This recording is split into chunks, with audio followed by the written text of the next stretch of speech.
Bu. Oke Bu. Ya. Gimana Bu agendanya hari ini Bu? Perkara ternyata tetap berjalan.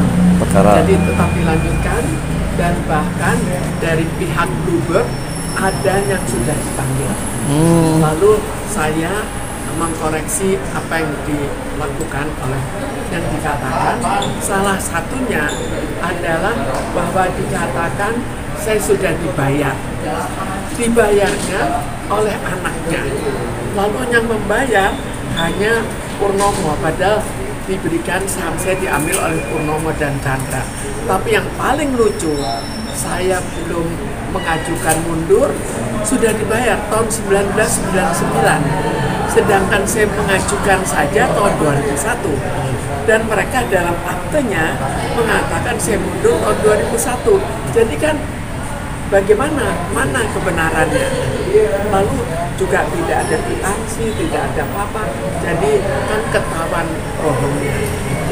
Jadi dari pihak mereka tetap bertahan bahwa saya sudah keluar dari CV yang punya aset di Bluebird Paksi. Karena di sini ada yang meragukan apakah betul saya hanya mengundurkan diri sebagai pesiro pengurus. Di sini saya bawa bukti-buktinya. Jadi ini saya bawa bukti aslinya juga ya. Tapi untuk diperlihatkan karena saya pakai kuning-kuning jadi saya pakai ini. Jadi tanggal 19 April tahun 2001, saya baru mulai membuat pernyataan pengunduran diri sebagai pesiro pengurus. Yang katanya mereka sudah bayar tahun 99, yang lucu sekali. Sekarang kita lihat ini ya. Jadi ini aslinya nih. Yang asli yang mana? Pengunduran diri sebagai pesiro pengurus. Pesiro pengurus artinya saya sebagai pengurus, bukan saham saya, bukan kalau CV itu istilahnya pesiro, bukan pesiro. Sekarang kita lihat apakah ada di antara semua yang saya perlihatkan atau semua yang ada, apakah ada yang saya mundur sebagai pesiro. Di sini kita lihat ini dari Pengadilan Negeri Jakarta Selatan.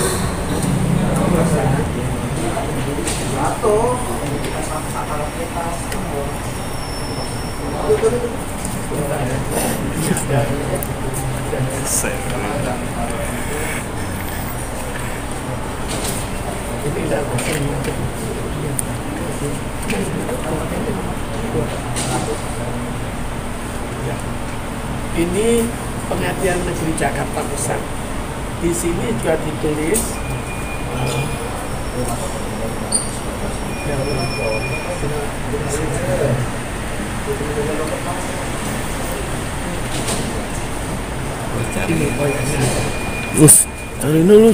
ini penetapan pengadilan ya, bukan saya. Jadi saya minta pada pengadilan bahwa saya mundur sebagai pesiro pengurus jabatan, bukan saham, bukan kepemilikan. Dan penetapan dari pengadilan oleh Ketua Pengadilan Negeri Jakarta Pusat menulis juga pesiro pengurus, bukan pesiro. Ini aslinya ditulis juga. Balapan. Pesiro pengurus aslinya ya. Jadi sekarang kita lihat sudah ada kekuatan hukum dari Pengadilan Negeri Jakarta Pusat bahwa saya keluar sebagai pesiro pengurus. Kemudian dari situ memberikan pemberitahuan somasi ke yang mengambil yaitu Purnomo dan Chandra. Diberikan somasi dan dalam somasi itu di sini sudah ditulis suratnya. Ini Pengadilan Negeri Jakarta Selatan karena sesuai dengan tempat tinggal. Penetapan Ketua Pengadilan Negeri Jakarta Selatan, penyampaian pesiro sebagai pesiro pengurus. Pesiro pengurus lagi itu 2 pengadilan sudah ya. Dan aslinya bisa dilihat juga ada di sini. Penyampaian surat pengunduran diri sebagai pesiro pengurus. Kemudian kita lihat lagi Bagi apa foto. yang ditulis, diberikan ke Chandra dan Purnomo. Di sini bahwa kami tidak keberatan untuk menerima surat yang ditandatangani oleh Minta Celestiani tertanggal 3 Mei, yaitu perihal pengunduran diri sebagai wakil direksi strip pengurus CV Celestiani. Jadi jelas ya, ini sudah. Dan ini juga ke Purnomo juga sama, dia juga membuat pengakuan seperti itu.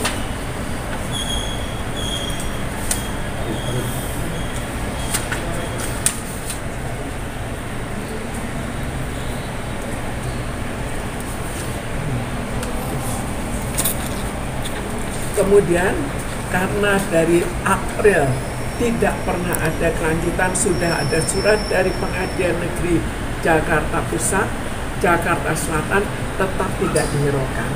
Karena itu saya tulis lagi surat. Saya tulis surat resmi untuk dilakukan perubahan akte. Dan di sini saya tulis dengan jelas, di mana saya tidak lagi sebagai pesiro pengurus, namun sebagai pesiro komanditer. Artinya saham saya tetap ada. Itu saya tulis secara resmi.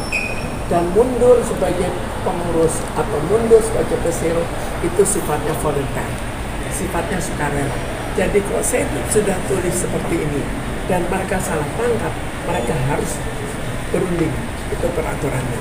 Tapi mereka anggap oh sama, kan kalau memang betul sama, kenapa nggak dibayar?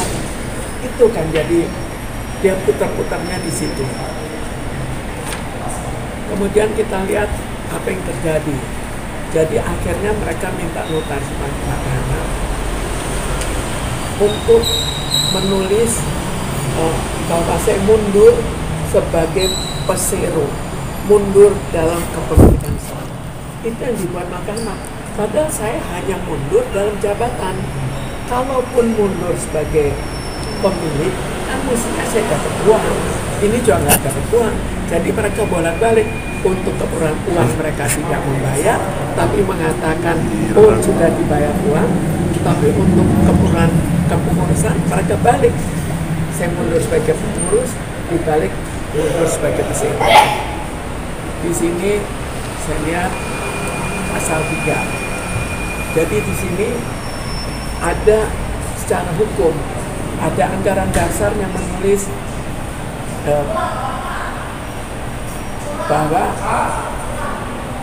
tiap akhir tahun berhak keluar, tapi saya tidak keluar. Tapi kalaupun keluar, maka memberitahu kehendaknya 3 bulan di muka. Ini kok 2 tahun di muka? Jadi kan banyak kejanggalannya. Tinggal apakah kejanggalan ini akan direstui atau tidak direstui. Tinggal itu saja. Tapi menurut saya sudah terlalu parah.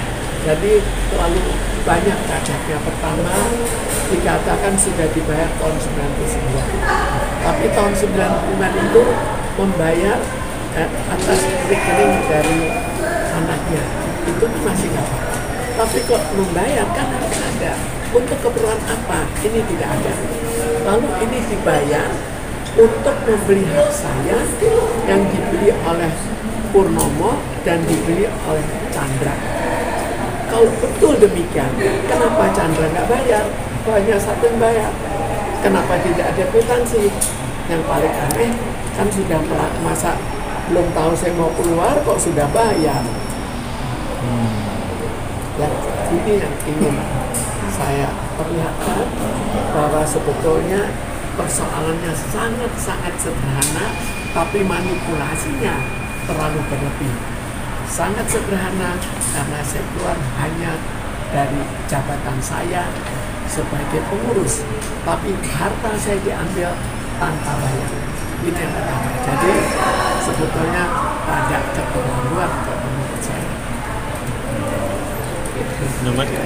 Berarti hari ini tidak jadi Hari ini akhirnya tadi di dalam jadi hari ini saya dipanggil untuk untuk memperbaiki yang dulu-dulu, tapi untuk membaca kembali, lalu saya ada tambahan yang saya cantumkan. Lalu diminta anak saya juga ditanya-tanya, apakah betul saya memiliki saham itu, apakah dia tahu, apakah menurut dia memang saya tidak punya saham lagi, atau bagaimana. Itu semua sudah dijawab. Dan dijawab sama seperti keadaan saya. Bu, kalau boleh tahu siapa aja yang sudah diperiksa kemarin? Itu saya belum menanyakan, tapi saya lihat dari datanya bahwa sudah diperiksa. Tapi belum lengkap. Sepertinya hanya 1-2 orang dari sekian banyak orang. Untuk yang anak-anak gimana? Kapan dipanggil? Tadi Ibu bilang anak akan dipanggil. Ya, nantinya setelah ini akan dipanggil lagi. Penyidik yang sama atau beda lagi, Bu? Penyidik yang sama. Jadi penyidik ini saya anggap betul-betul berjalan sesuai dengan seharusnya. Walaupun mungkin agak terlambat, entah karena apa, katanya karena dinas ke Papua sehingga terjadi kecelakaan. Tapi saya lihat dibandingkan dengan yang lain, kalau kita mengatakan apa-apa, dia langsung ketik. Kalau ada juga yang lain yang tidak mengetik, utang tulis, lalu bolak-balik. Ini betul-betul cukup cepat dia kerjanya dan cukup cepat dalam menangkap permasalahan. Bu Min cukup merasa lega ya, Bu Min ya? Bagaimana? Cukup merasa lega ya, akhirnya perkara ini Ya, bisa berjalan. saya senang bahwa perkara ini ternyata berlanjut. Jadi mungkin juga memang selain tugas, memang persoalan ini cukup mereka berkelit. Jadi dengan aktenya kan harus diikuti satu persatu. Tapi intinya kan sangat sederhana. Jadi sebetulnya tanpa meluas pun sudah bisa membuktikan. Kenapa alasan mundur dari jabatannya? Kenapa yang Jadi waktu itu terjadi banyak hal-hal yang terlalu mengancam jiwa saya. Jadi kita lihat terhadap pemegang saham lain dilakukan tindak kekerasan. Perempuan usia 74 tahun dengan anaknya juga perempuan digebukin rame-rame. Mengerikan atau tidak? Kemudian setelah itu saya diculik, tapi upaya penculikan. Kenapa saya tahu? Jadi kita bayangkan ya, penculik itu biasa dapat banyak kan. Dia 14 orang timnya. Tapi setelah tidak berhasil mendapatkan saya, maka mereka di-cut, mereka tidak lagi menjadi tim penculik, dan akhirnya gaji yang tadinya luar biasa besarnya otomatis hilang. Tapi itu tidak pernah ada perjanjian. Jadi mereka juga marah. Kenapa kok mereka juga sama-sama berbahaya sekali untuk menculik saya? Dan salah satu penculik juga akhirnya ditabrak. Jadi mereka juga ketakutan kan. Lalu berikutnya ada lagi surat, mereka membuat surat ke kepolisian. Dalam surat itu entah apa yang ditulis, tapi ternyata saya keluar surat penangkapan. Penangkapan alasannya apa? Perbuatan tidak menyenangkan. Perbuatan tidak menyenangkan itu sudah aneh bisa ditangkap. Tapi dalam perbuatan tidak menyenangkan itu ditambahkan, begitu saya dapat bawa ke kepolisian dan perlu diproses, ditahan sampai proses penyidikan selesai. Itu bisa ditanya minimal 2 bulan. Kenapa kok langsung ditahan? Jadi akhirnya saya pikir terlalu banyak, belum yang sebelum-sebelumnya. Kalau kita kembalikan pada riwayatnya, ini kan kejadian saya saham diambil itu sejak tahun 1994. Berapa tahun? 30 tahun. Saya juga sebetulnya capek, tapi saya pikir saya harus membuktikan suatu kebenaran. Lalu kita lihat lagi, Purnomo sendiri sejak remaja saja sudah ditahan. Jadi itu sebagai bukti otentik bahwa memang orangnya bukan orang biasa, tapi